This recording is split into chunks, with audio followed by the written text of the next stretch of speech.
Magandang araw mga bata! Ngayong araw na ito ay ating tatalakayin at inyong aalamin ang ating ika-4 na serye sa pag-aaral ng abakada.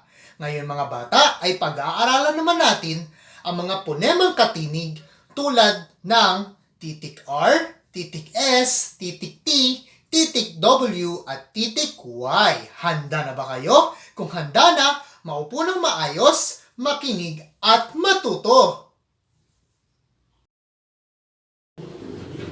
Para sa ating ika-4 na serye sa pag-aaral ng abakada, tayo ay mag-aaral ng mga ponemang katinig na magsisimula sa titik R hanggang titik Y.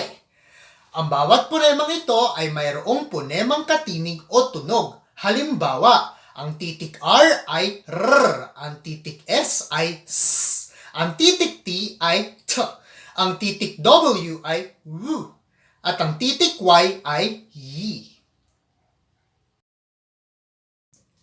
Para sa unang titik, ito ay ang titik R. Ang titik R ay may tunog na R. R. R. R. Halimbawa, rosas. Rosas. Rosas. Ang susunod naman na katinig ay ang titik S. Ang titik S ay may tunog na S.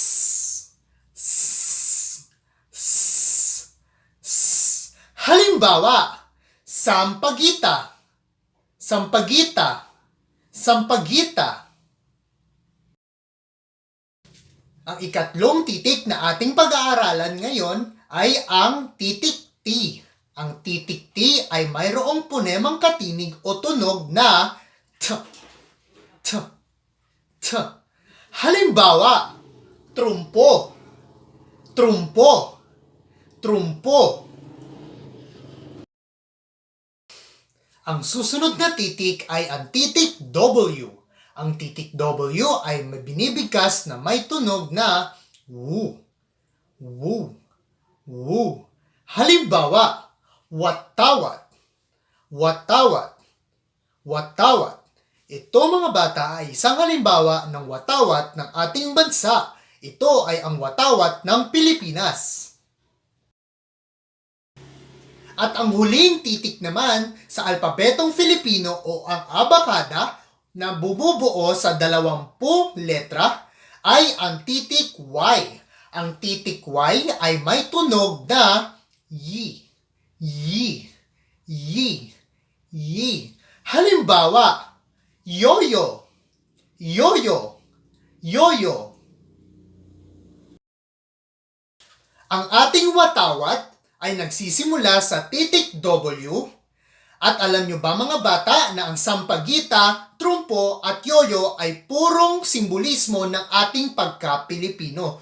Kung kaya't mga bata, maipapakita natin ang ating pagmamahal sa bansa sa paglalaro ng mga laroang Pinoy at sa pag-iingat sa ating mga bulaklak katulad na lamang ng sampagita. Maraming salamat sa inyong pakikinig at pagkatuto. Muli mga bata, paalam!